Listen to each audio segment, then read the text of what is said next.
ফের কলকাতায় ইডি অভিযান। আলিপুরে এক ব্যবসায়ীর ফ্ল্যাটে শনিবার সকাল থেকে তল্লাশি অভিযান শুরু করে ইডি। আলিপুর সহ কলকাতার বেশ কয়েকটি জায়গায় তল্লাশি চালায় ইডি।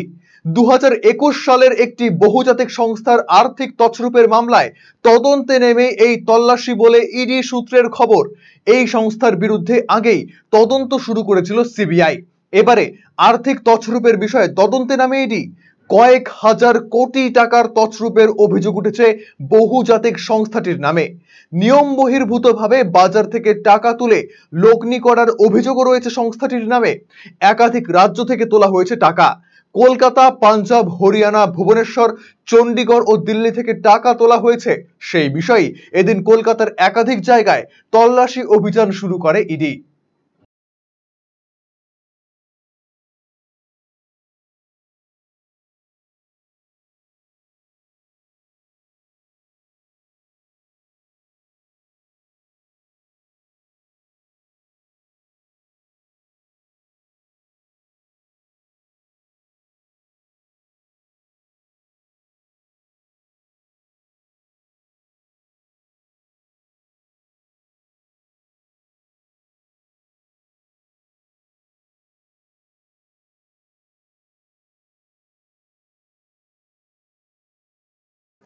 আপনার শিশু কি অটিজমে আক্রান্ত? বয়স উপযোগী কথা বলছে না, ঘাড় শক্ত হতে, বসতে বা হাঁটতে সমস্যা হচ্ছে, অধিক মাত্রায় চঞ্চল এবং মনোযোগের অভাব হচ্ছে, ডাউন সিনড্রোম রয়েছে, বন্ধু বান্ধবের সাথে মেলামেশা করতে সমস্যা হচ্ছে, লেখাপড়ায় অনীহা দেখতে পাচ্ছেন?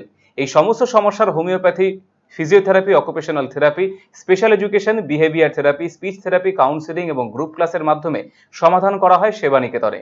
সেবানিকেতনের ঠিকানা উকিলপাড়া, রামকৃষ্ণ সরণি, রায়গঞ্জ। Mobile number 7001564854, 9932716619।